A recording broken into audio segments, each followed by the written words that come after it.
जय जय श्री राम। जय जय श्री राम। जय जय श्री राम। धन्यवाद। इस राम कथा के आयोजन में हमारे मध्य उपस्थित हम सबके पूज्य प्रातः स्मरणीय परम पूज्य महाराज स्वामी चिदानंद जी महाराज के चरणों में वंदन करता हूँ, नमन करता हूँ। साथ ही मंच पर विराजमान साध्वी भगवती सरस्वती जी के चरणों में वंदन करता हूँ और हमारे मध्य उपस्थित व्यासपीठ पर पूज्य आदरणीय श्री मुरलीधर जी महाराज को भी मैं नमन करता हूँ।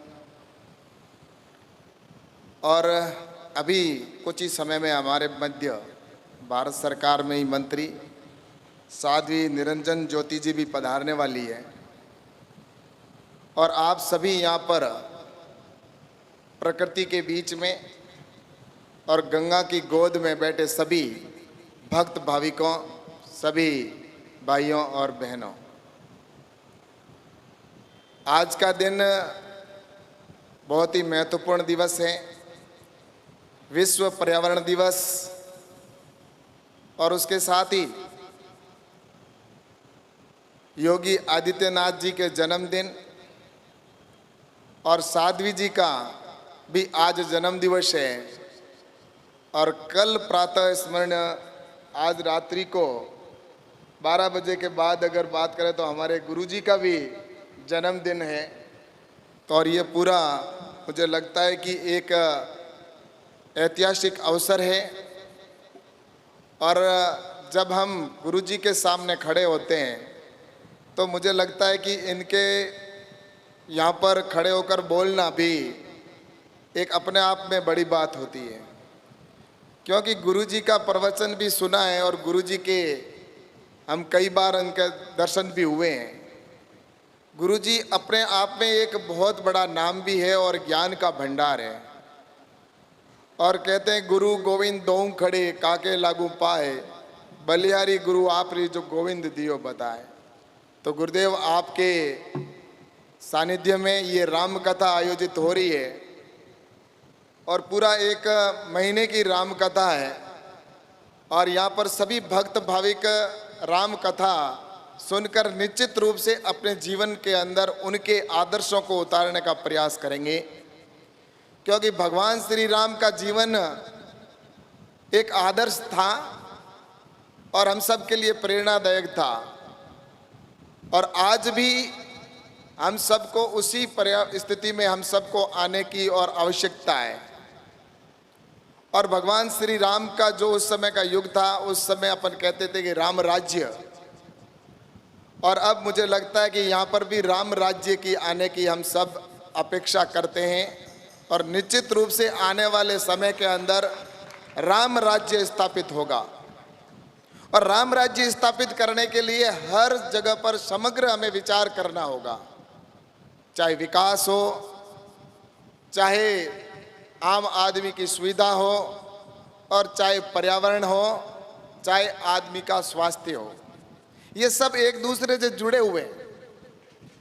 और आज विश्व पर्यावरण दिवस है और विश्व पर्यावरण दिवस के अवसर पर मैं आप सभी को बहुत बहुत शुभकामना देना चाहूँगा।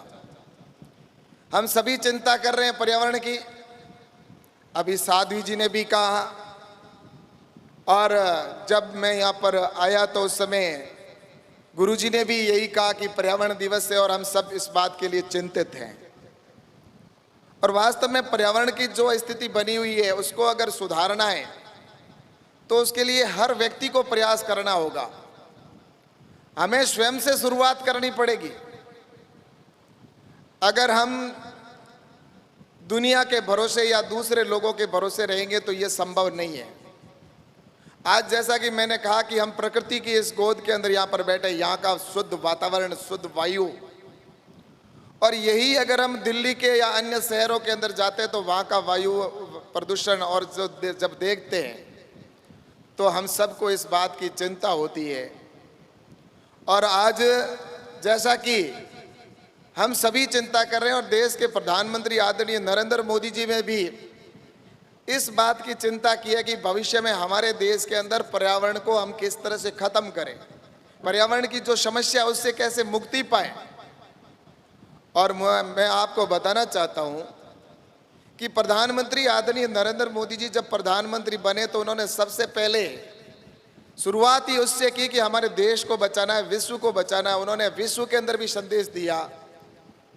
और जैसा कि आज प्लास्टिक की बड़ी समस्या है, प्लास्टिक की वजह से पॉल्यूशन हो रहा है, तो प्रधानमंत्री जी ने एक अभियान चलाकर जन जागरण करके कहा कि हमें प्लास्टिक से मुक्ति पानी है। और उसके बाद में उन्होंने, जैसा कि देश के अंदर आपने देखा होगा कि प्लास्टिक के लिए अभियान चला, स्वयं ने शुरुआत की और स्वयं ने इस बात के लिए कि देश का प्रमुख व्यक्ति है, अगर वो इस बात को प्राथमिकता में लेगा तो आम व्यक्ति भी इस बात की ओर ध्यान देगा। और प्रधानमंत्री जी ने, आपने देखा होगा, खुद ने सफाई अभियान भी स्वयं ने किया।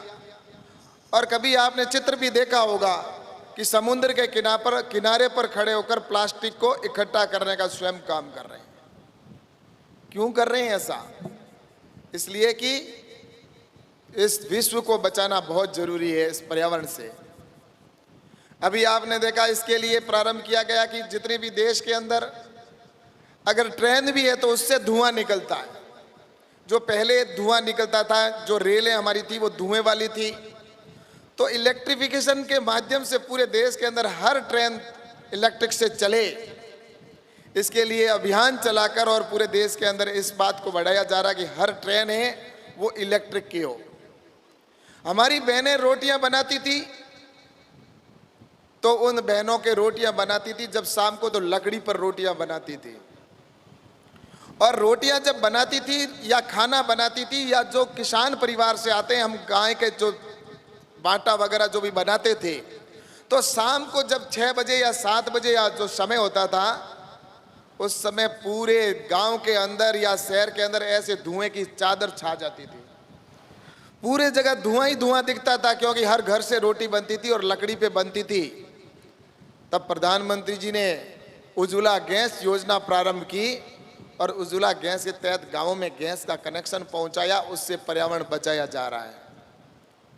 आज सोलर से लाइट पैदा करने का भी, जो कोयले से पैदा होती थी लाइट, तो सोलर का हब पूरे देश में बना है कि सोलर से लाइट पहुंचे, इस दिशा के अंदर काम किया जा रहा है कि सोलर से लाइट आएगी तो उससे निश्चित रूप से जो कोयला या अन्य उत्पादों से जिस तरह से पॉल्यूशन होता है तो उससे बचत होगी। और डीजल, बायोडीजल बने जिससे किसानों को भी लाभ हो और उससे पर्यावरण भी बचे। इस दिशा के ऊपर सरकार ने लगातार प्रयास करके और काम प्रारंभ किया। सिर्फ कहा ही नहीं कि इसके काम की भी आवश्यकता है, उसको करने की आवश्यकता है। और इसी दिशा के अंदर कृषि के अंदर भी आज जिस तरह से पॉल्यूशन फैल रहा है, हर खाना हम खाते हैं, खाने के अंदर केमिकल युक्त जिस तरह से हमें आहार मिलता है, केमिकल युक्त जब आहार शरीर में जाता है तो शरीर का तो नुकसान होता है, लेकिन केमिकल से पर्यावरण भी दूषित होता जा रहा है। और किसान भी अंधाधुन केमिकल का और फर्टिलाइजर का जिस तरह से युक्त डालने का काम कर रहे हैं अधिक उत्पादन लेने के लिए, तो उसकी वजह से हमारे लिए जो संकट बनता जा रहा है उसको कैसे कम किया जाए। हमारे लिए सबसे पहले स्वस्थ शरीर होना जरूरी है। पहले कहते हैं ना, पहला सुख निरोगी काया, बाकी दूसरे तीसरे सुख बाद में है। पहला सुख शरीर ही अगर हमारा स्वस्थ नहीं है तो हम यहाँ पर बैठकर बात करने की और कथा सुनने की स्थिति में भी नहीं होंगे। अगर आपका शरीर सही नहीं है तो गुरुजी के प्रवचन हो, चाहे हमारे यहाँ पर व्यासपीठ से जो भी बोल रहे हैं, वो भी ऐसा लगेगा कि 2 मिनट में बंद कर दे तो ठीक है, या उठकर जाने का मन करेगा, क्योंकि हमारा शरीर स्वस्थ नहीं है। इसलिए सबसे पहले शरीर स्वस्थ होना जरूरी है। और इसमें जो पॉल्यूशन हो रहा है, इसके लिए प्रधानमंत्री जी ने इस बात के ऊपर बल दिया कि हमारे किसान भी प्राकृतिक खेती करे, हमारी परंपरागत जो खेती है उसको खेती करे, और जो पॉल्यूशन युक्त या जो केमिकल युक्त भोजन जो आता है, फल या फ्रूट या सब्जी या भोजन के अंदर जो भी खाद्य सामग्री है, उससे हम कैसे मुक्ति पाएं। और मैं बताना चाहता हूं कि प्रधानमंत्री जी ने पूरे देश को संबोधित भी किया और संबोधित करके कहा कि हमें इस दिशा में जाना होगा। और जाने के लिए मैं बताना चाहूँगा कि गुजरात के आनंद से उन्होंने पूरे देश के किसानों को और देश के आम नागरिक को संबोधित करते हुए कहा। और गुजरात के राज्यपाल जो हैं उन्होंने भी उस समय संबोधित करके और कहा कि प्राकृतिक खेती पर हमें जाने की आवश्यकता है, और प्राकृतिक खेती अगर हम करेंगे तो केमिकल से मुक्ति हमें मिलेगी। और प्राकृतिक खेती करने के लिए सबसे पहले आवश्यकता होती है गाय की, हमारी गौ माता की, और गाय उसके मूल में होती है। और गाय का गोबर और गाय के मूत्र से जो खेती होती है उसमें उत्पादन में भी वृद्धि होती है और उसके साथ में शुद्ध आहार भी होता है। लेकिन अब आने वाले वक्त के अंदर इस प्राकृतिक खेती को बढ़ावा देने के लिए हम सबको प्रयास करने होंगे। और प्राकृतिक खेती के लिए मैं आपको कहना चाहूंगा कि जब प्राकृतिक खेती को प्रधानमंत्री जी ने कहा तो उसके बाद में इतना ही नहीं कि सिर्फ उन्होंने बात कर दी, उसके ऊपर सरकार ने काम भी प्रारंभ किया।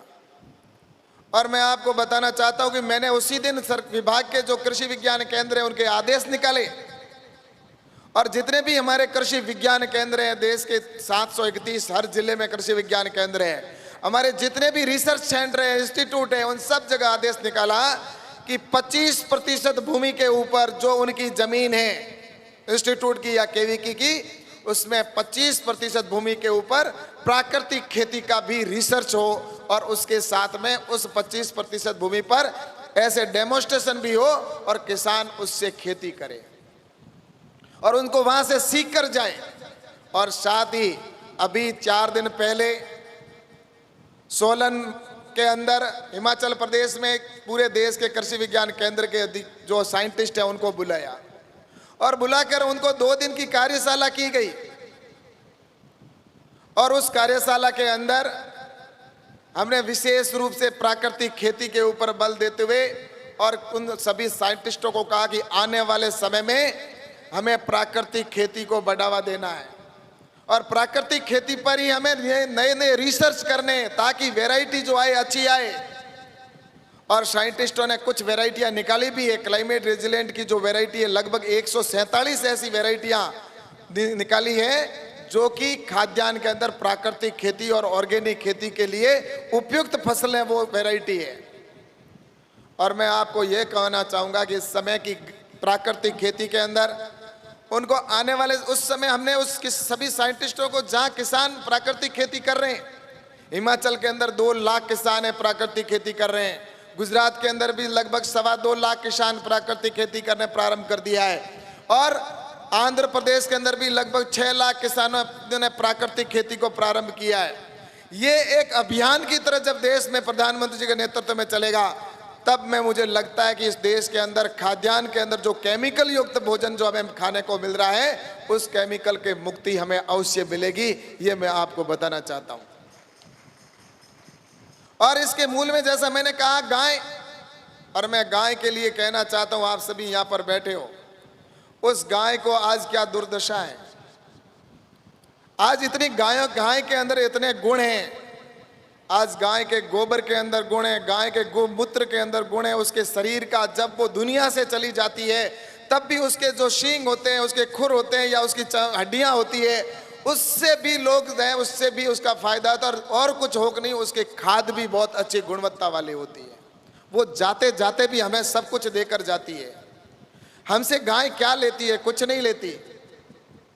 कोई व्यक्ति सोच रहा है कि मैं गाय को पालता हूं, गलत फहमी उसकी दिमाग से निकाल दे, वो गौ माता उसको पालती है। उस गाय के अंदर इतने गुण हैं, वो गाय दूध भी देती है और उसके गाय के गोमूत्र भी देते हैं। और मैं तो ये कहना चाहता हूं, बाकी कुछ है कि नहीं, लेकिन कोई आदमी दुनिया से भी जब यहाँ पर जिसकी शादी होती है, उस समय भी उस स्थान को पवित्र करने के लिए हम उस गाय के गोबर और गोमूत्र से लेप करते हैं। और कोई आदमी दुनिया से जब लास्ट में चला जाता है या जन्म होता है, उस समय भी जब नाम संस्करण होता है, उस समय भी उस गाय के गोबर और गोमूत्र से लेप करके हम उसके नाम संस्करण करते हैं।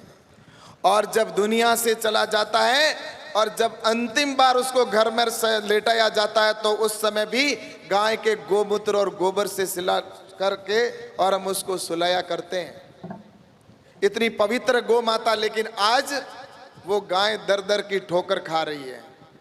हम उसको छोड़ देते हैं और लोग कहते हैं उसको कि ये जब तक दूध देती है तब तक तो हम उस गौ माता की सेवा करते हैं, और दूध देना छोड़ देती है उस समय गौ माता को छोड़ देते हैं और लोग कहते हैं कि वो आवारा गाय है। मैं कहना चाहता हूं, किसी को बुरा लगे तो लगे, आवारा वो गौ माता नहीं है, आवारा वो लोग हैं जिन्होंने उस मां को छोड़ दिया। इसलिए मैं आपसे इस विश्व पर्यावरण दिवस के अवसर पर यह जरूर कहना चाहता हूं कि हम आने वाले समय में कृषि के अंदर हो चाहे हर क्षेत्र में हो, हमें अपने पर्यावरण को बचाना है, हमारे गाय को बचाना है और हमारे देश के अंदर से इस पर्यावरण से मुक्ति दिलानी है और देश को आगे बढ़ाने में हर व्यक्ति का योगदान हो। इसीलिए प्रधानमंत्री जी ने कहा है कि सबका साथ, सबका विकास, सबका विश्वास और सबका लास्ट में का प्रयास, सभी के प्रयासों से संभव होगा।